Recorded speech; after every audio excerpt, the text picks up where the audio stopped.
안녕하십니까. 오늘도 성경의 기본 교리 28을 계속하도록 하겠습니다. 오늘은 3번 구원론, 그 가운데서 세 번째인 성화에 대해서 연구해 보도록 하겠습니다. 이 성화라고 하는 이 주제를 세 가지의 내용으로 다루도록 하겠습니다. 첫째, 칭의와 성화 간에는 어떤 관계가 있는가? 둘째, 성화의 결실 방법은 무엇인가? 셋째, 성화의 유지 방법은 어떤 것이 있는가 하는 이 세 가지의 내용을 가지고 오늘의 이 성화 주제를 한번 연구해 보도록 하겠습니다.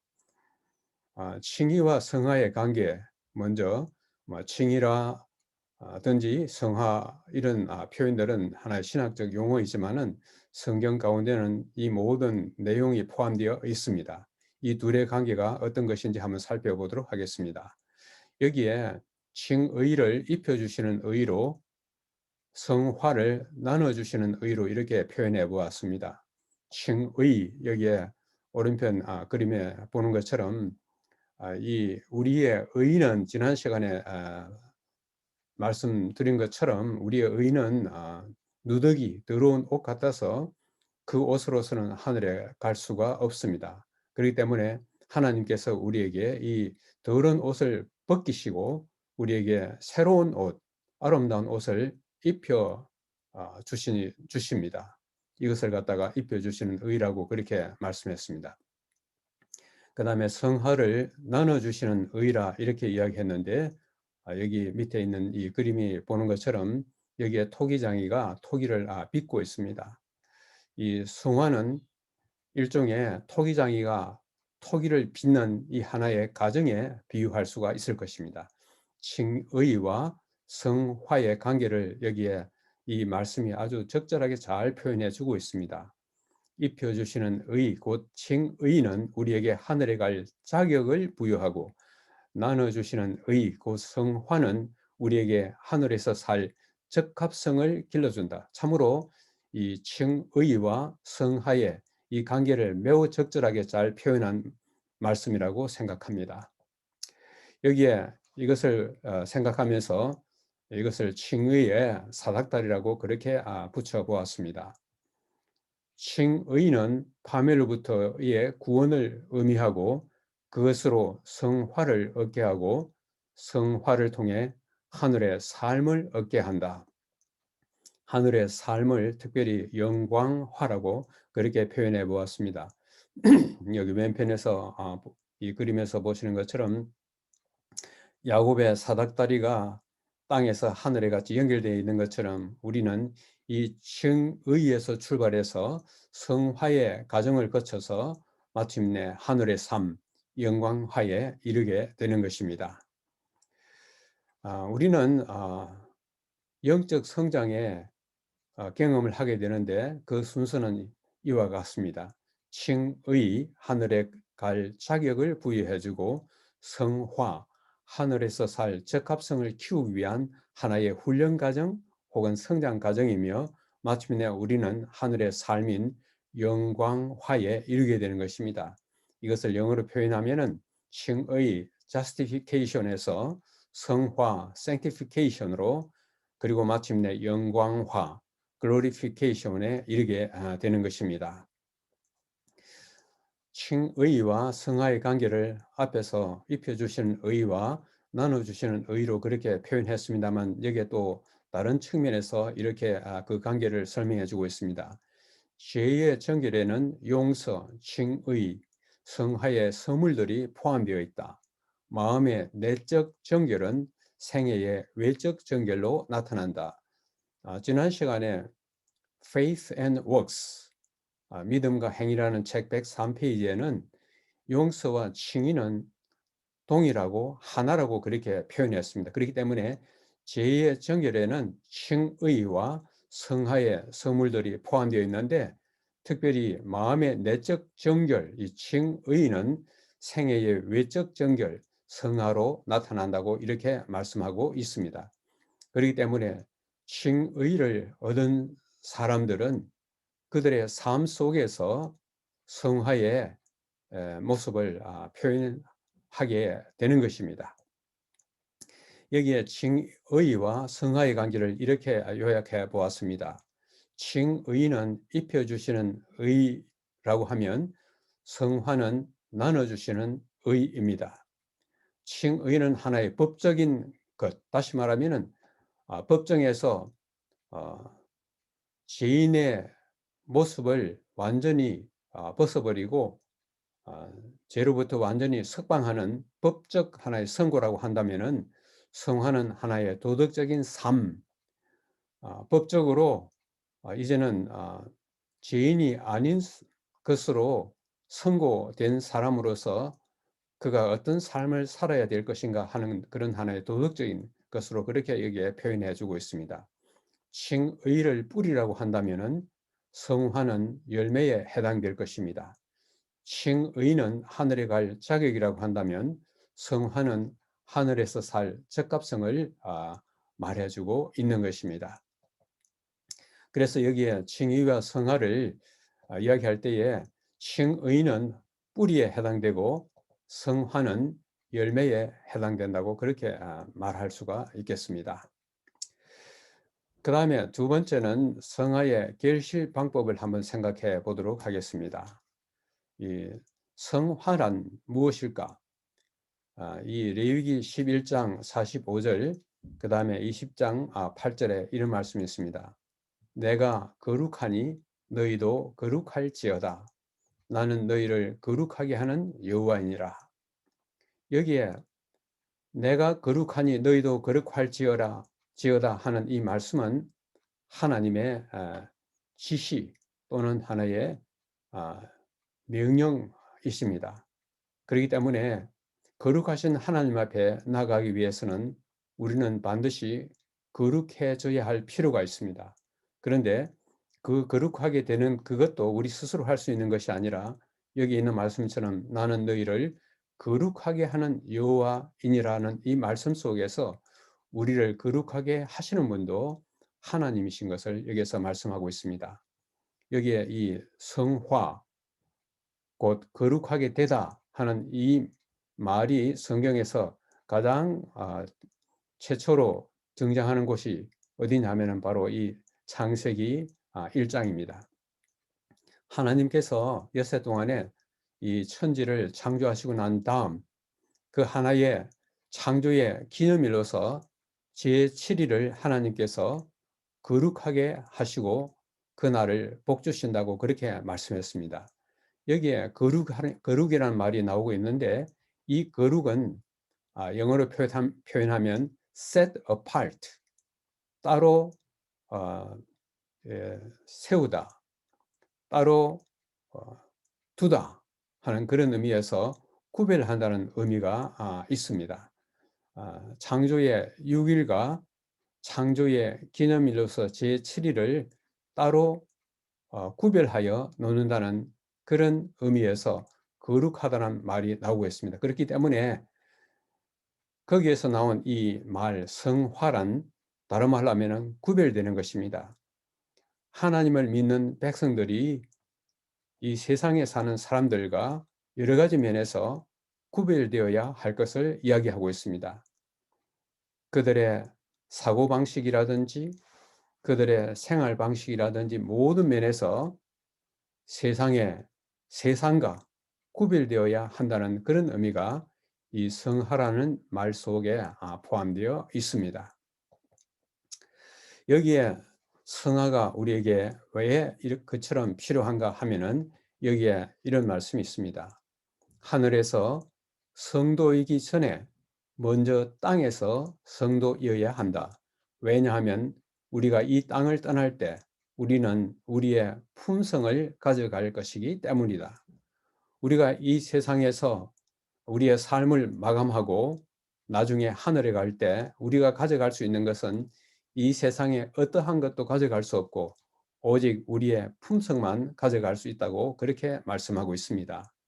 그래서 여기 오늘 이 그림이 표현해 주는 것은 우리의 품성 형성에 있어서 이 그림이 여기에 우리에게 가르쳐 주는 것은 바로 예수 그리스도를 따라가는 것입니다.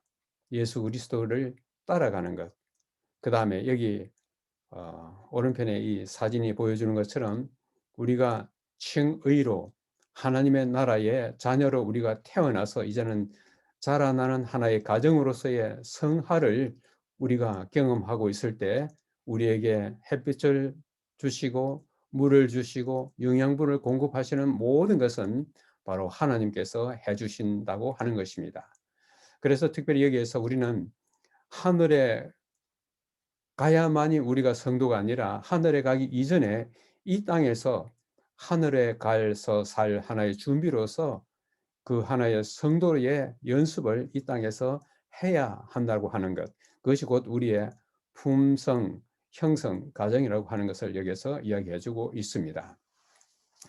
그래서 우리는 마가복음 4장 28절에 영적 성장의 단계를 이렇게 이야기하고 있습니다. 땅이 스스로 열매를 맺되 처음에는 싹이요, 다음에는 이삭이요, 그 다음에는 이삭의 충실한 곡식이라. 싹, 이삭, 곡식. 오른편 여기에 그림이 보는 것처럼 우리의 이 싹이 이게 발화하여서 점차 이렇게 성장하여 마침내 이 결실을 이루는 하나의 과정을 여기에서 설명해 주고 있습니다. 우리 영적 성장의 하나의 단계인 것입니다.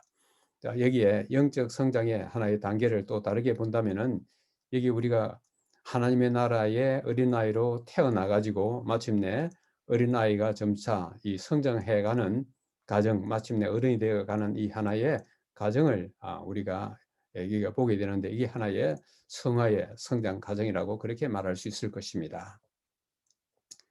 그런데 우리는 이 성장하면서 넘어지기도 하는 것입니다. 우리는 일자로 그어놓은 그 선을 조금 더 흐트름 없이 똑바로 갈 수 있는 것이 아닌 것입니다. 때로는 비틀비틀 이쪽 저쪽으로 서로 벗어나기도 하고 때로는 넘어지기도 하고 쓰러지기도 하는 것입니다. 그럼에도 우리의 하늘 아버지는 사리문 밖에서 언제나 기다리고 계신다고 하는 것입니다. 오른편 이 그림에 우리는 탕자의 비유에서 잘 아는 것처럼 참 탕자가 화랑방탕하게 그가 그의 생활을 끝낸 그 마지막에 이제 죽게 될 그 하나의 참 절박한 상황에서 자기의 집에서 자기를 사랑하고 자기를 기다릴 아버지를 기억하고 돌아가는 이 탕자의 모습, 우리는 거기에서 하나의 용기를 얻을 수 있는 것입니다. 마찬가지로 우리의 하늘 아버지께서도 사리문 밖에서 언제나 우리가 돌아오기를 기다리고 계신다는 그런 하나의 것을 생각할 때 얼마나 큰 용기가 되는지 알 수가 없습니다. 그렇다면 이 성화의 결실 방법을 한번 생각해 보도록 하겠습니다. 이 성화는 믿음으로 주님을 끊임없이 바라봄으로써 이루어진다. 믿음으로 주님을 끊임없이 바라봄으로써 이루어진다.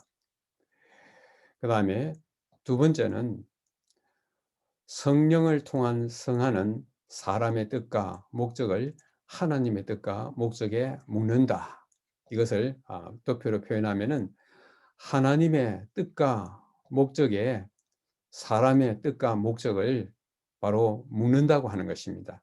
우리의 뜻과 목적을 하나님의 뜻과 목적에 일치되게 그렇게 우리에게 인도해 주시는 분, 우리를 그렇게 가이드해 주시는 분이 바로 성령이라고 하시는 것입니다. 성령을 통하여 우리는 성화의 이 과정을 우리가 볼 수 있습니다. 그 다음에 성화의 결실 방법 세 번째는 만일 우리가 영과 혼과 육이 성화되기를 원한다면 우리는 거룩한 율법에 일치하는 삶을 살아야 한다. 이 율법 혹은 법 하면 우리에게 아주 까다롭고 우리를 얽어매는 그런 것처럼 보이지만은 이 법은 지난번 신호등에서 말씀드렸습니다마는 이 신호등은 우리를 사실 살리는 참으로 좋은 하나의 법인 것입니다. 하나님의 법은 우리를 얽어매는 울타리가 아니라 우리를 안전하게 보호해주는 안전망이요 우리의 보호막이 되는 참으로 좋은 법인 것입니다. 그러므로 우리는 이 성경에서 하나님께서 우리에게 가르쳐 주시는 가르쳐 주신 이 거룩한 율법에 일치하는 삶을 우리가 살아갈 때 우리는 성화의 결실을 맺게 될 것입니다. 그렇다면은 우리가 이 성화의 결실을 맺게 된다 할지라도 그것을 유지하는 것이 매우 중요한 것입니다. 우리가 하늘에 가는 날까지, 이 땅에서 우리의 생명을 다하는 그날까지 이 성화를 유지하는 방법이 무엇이겠습니까? 여기에 성화의 경험을 언제까지 우리가 해야 될 것인가? 여기 이런 좋은 말씀이 있습니다. 성화는 한순간에, 한 시간에, 하루에 해낼 일이 아니다. 그것은 평생의 일이다. 그것은 죄에 대해서는 끊임없이 죽고 그리스도를 위하여 끊임없이 삶으로서 얻어지는 결과이다. 성화는 평생의 순종이 가져다주는 결과이다. 이 칭의와 성화의 이 말씀을 한번 연구해 봄으로써 여기에서 저는 한 가지 중요한 교훈을 배우게 되는데, 그것은 뭐냐면은 바로 순종인 것입니다. 하나님께서 우리에게 하라고 하시는 것도, 하나님께서 우리에게 하지 말라고 하시는 것도 다 우리의 축복을 위하여 하신 것이라는 사실을 깨닫게 되었을 때 그 말씀에 전적으로 순종하는 것이 우리에게 얼마나 큰 축복인가를 깨닫게 되었습니다. 그렇기 때문에 나는 어느 시점에서 나는 특별한 경험을 통하여서 나는 성화되었어, 그런 말을 하는 것은 이 성경 말씀과 맞지 않는 것입니다. 여기는 성화는 한순간에, 한 시간에, 하루에 해낼 수 있는 것이 아니라 우리의 평생의 일이라고 그렇게 이야기하고 있습니다. 또 그런 일 가운데서 우리는 죄에 대해서는 끊임없이 죽는 경험을 갖다가 하고 그리스도를 위하여 끊임없이 사는 그런 하나의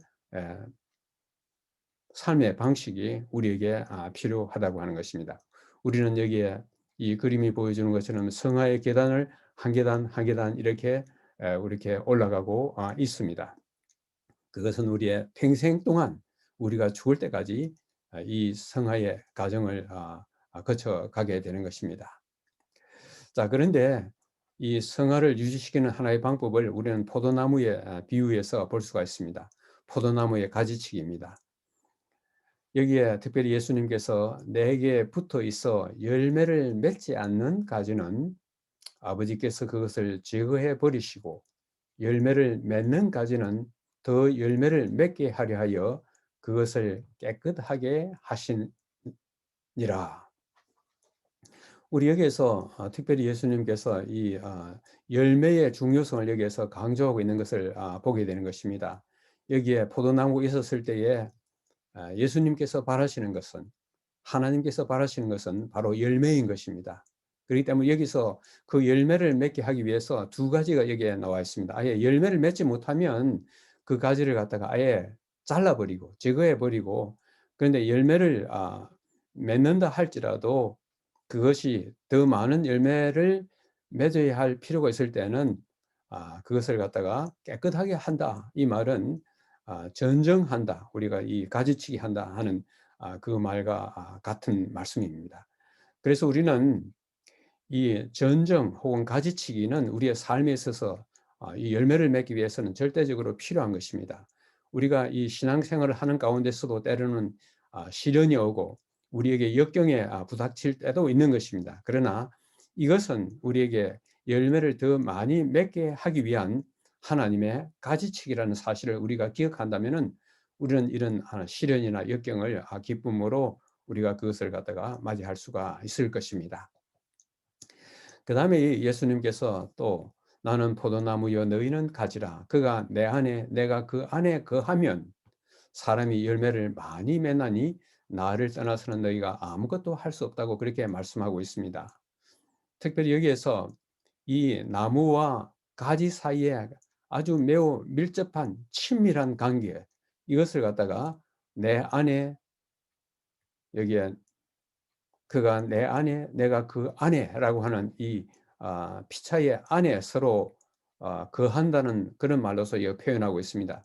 그가 내 안에 내가 그 안에 거하면 하는 이 말은 현재 분사로서 그 안에 있었다가 나왔다가 있었다가 나왔다가 하는 이런 간헐적인 것이 아니라 끊임없이 그 안에 계속적으로 머물러 있는 그 가지와 그 포도나무에 가지가 계속적으로 붙어 있는 그 사실을 여기서 이야기해 주고 있습니다. 그것을 한마디로 표현하면은 예수님께서 나를 떠나서는 너희가 아무것도 할 수 없다고 그렇게 말씀하고 있는 것입니다. 그러므로 칭의이든지 성화이든지 우리는 예수님을 떠나서는 도무지 아무것도 이룰 수가 없고 우리 스스로는 아무것도 이룰 수 있는 것이 아무것도 없는 것입니다. 여기에 지난 시간에 제가 한번 설명드린 것입니다마는 칭의와 성화의 이런 하나의 경험을 이 성전을 통하여서 이 성소를 통하여서 한번 또 생각해 보도록 하겠습니다. 여기 이 성전 뜰에는 지난 시간에 살펴본 것처럼 번제단이 있고 그 다음에 물두멍이 있습니다. 번제단은 우리의 죄를 짊어지시고 우리의 죄값을 지불하시기 위해서 십자가에서 달려 돌아가신 예수 그리스도의 십자가 희생을 상징적으로 표현해 주고 있습니다. 그 다음에 이 물두멍은 제사장이 하나님의 면전으로 들어갈 때에 그들이 손을 씻는 것으로서 이 물은 바로 침례를 상징하는 것이라고 말씀드렸습니다. 그 다음에 로마서 6장 3절에서 5절까지는 예수 그리스도와 우리를 생명줄로 이어주는 하나의 이 생명줄은 바로 이 침례라고 하는 것을 이미 이야기했습니다. 그러므로 우리는 이 성전 뜰에서 죄인인 내가 하나님 면전으로 나아갈 때에 가장 먼저 우리가 맞닥뜨리는 것이 어디냐면 바로 그리스도의 십자가인 것입니다. 예수님의 십자가를 바라보면서 거기에서 내 죄를 용서해 주시고 나를 의롭다고 칭해 주시고 나를 거룩한 길로 인도해 주시는 이 예수 그리스도를 개인의 구주로 받아들이고 이제는 내가 예수 그리스도를 개인의 구주로 받아들인다고 하는 사실을 만천하에 공개해 주는 하나의 그 사건이 바로 침례라고 하는 그 말씀을 지난 시간에 드렸습니다. 그다음에 두 번째는 성소의 첫째 칸인 이 성소.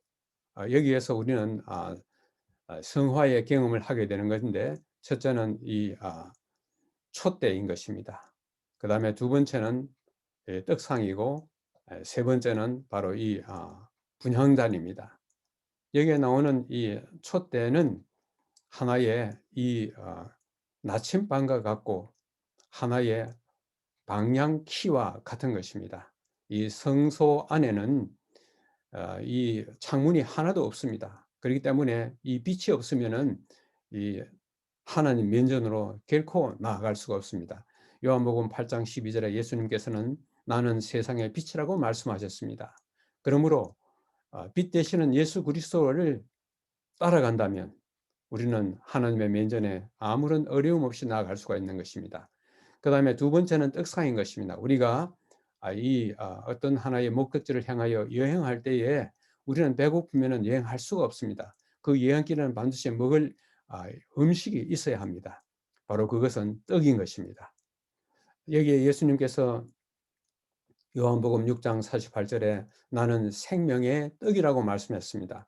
그러므로 우리는 예수님을 믿음으로 우리의 구세주로 받아들이는 그 하나의 믿음의 떡을 우리는 먹으면서 하나님 면전으로 나아갈 수가 있는 것입니다. 그 다음에 세 번째는 분향단입니다. 디모데전서 2장 5절에 하나님과 사람 사이에 중보자가 계시는데 바로 중보자도 한 분이신데 바로 그분은 바로 사람으로 오신 예수 그리스도라고 하는 사실을 여기에서 말씀해 주고 있습니다. 우리의 모든 것을 하나님 앞에서 중보해 주시는 예수 그리스도, 우리는 요한복음 17장에서 우리의 중보자로서 우리를 위해서 기도해 주시고 우리를 위해서 중보해 주시는 예수 그리스도를 볼 수가 있는 것입니다. 바로 우리는 여기에서 성전 뜰에서 그리고 이 첫째 칸인 이 성수를 통하여 우리는 하나님 면전에 나아갈 때에 처음부터 끝까지 오직 예수 그리스도를 통해서만이 하나님의 면전에 나아갈 수 있는 것을 볼 수 있는 것입니다. 우리의 칭의와 우리의 성화 이 모든 것을 가능하게 하시는 분은 바로 예수 그리스도인 것을 여기서 말씀해 주고 있습니다. 그런데 우리는 이 성화의 이런 과정을 겪으면서 우리는 잠언 24장 16절에 말씀하고 있는 것처럼 우리는 7.8기를 경험할 수밖에 없습니다. 대저 의인은 7번 넘어질지라도 다시 일어나려니와, 우리가 잘 아는 7.8기의 그 말이 여기서 바로 나온 것입니다. 특별히 여기서 의인은 넘어지지 않는 사람이 아니라 넘어져도 다시 일어나는 사람이라고 하는 것을 여기에서 이야기해 주고 있습니다. 여기 왼편 이 그림에 복싱 선수의 그림이 여기에 나와 있습니다만, 사진이 나와 있습니다만은, 여기 영어에 이런 말이 있습니다. 세상이 당신을 7번 넘어지게 해도 다시 일어나라. 바로 7.8기인 것입니다. 우리는 이 성화의 경험을 하면서 때때로는 넘어지기도 하고 쓰러지기도 하고 그렇게 하지만은, 그렇지만 다시 일어나서 힘을 얻고 앞으로 나가야 할 필요가 있다고 하는 것을 여기에서 이야기하고 있습니다. 바로 이러한 경험을 누가 했느냐 하면은 사도 바울이 이런 경험을 하면서 이렇게 이야기했습니다. 여기에 빌립보 3장 12절 그리고 빌립보 3장 14절에 이런 말씀이 있습니다. 내가 이미 얻었다 함도 아니요 온전히 이루었다 함도 아니라 오직 내가 그리스도 예수께 잡힌 바 된 그것을 잡으려고 달려가노라. 바울은 자기 자신이 절대로 나는 이제 성화되었다, 나는 이제 완전하게 되었다, 그런 말씀을 하지 아니했습니다. 그 위대한 사도 바울도 내가 이미 얻었다 함도 아니고 온전히 이루었다 함도 아니라 오직 내가 그리스도 예수께 잡힌 바 된 그것을 잡으려고 달려가노라 하는 이것이 현재형인 것입니다. 끊임없이 달려가는 것입니다. 그러면서 14절에는 표대를 향하여 달려가노라. 여기에 달려간다는 말도 현재형인 것입니다. 사도 바울은 예수 그리스도를 다메섹 도상에서 만난 이후로 그가 죽을 때까지, 그가 순교의 장에서 그의 목숨을 다할 때까지 그는 하나의 표대를 향하여 끊임없이 달려갔습니다. 달려가는 이것이 바로 성화의 경험이고, 나아가다가 우리가 때때로 넘어질 때도 있지만 거기에서 우리가 실망하거나 좌절하지 않고 다시 일어나서 우리가 표대를 향하여, 하늘을 향하여 나아갈 때 우리 곁에 계셔서 우리와 함께 동행하시면서 우리에게 힘을 주시는, 북돋아 주시는 성령 하나님이 계시고, 하늘에서 우리의 중보자로 예수님이 계시고, 하늘 아버지께서 하늘 사리문에서 우리를 기다리고 계신다는 이 사실을 생각할 때 우리는 얼마나 축복된 자들입니까? 얼마나 우리는 행복한 사람들입니까? 구약성에서 말씀하신 것처럼 이스라엘아 너는 행복자라고 했는데 우리야말로 참으로 행복자인 것입니다. 하나님의 귀하신 은혜가 이 새로운 한 주일을 살면서 우리 모두가 이 성화의 놀라운 경험을 하는 한 주가 되기를 바라면서 오늘의 연구를 마치도록 하겠습니다. 감사합니다.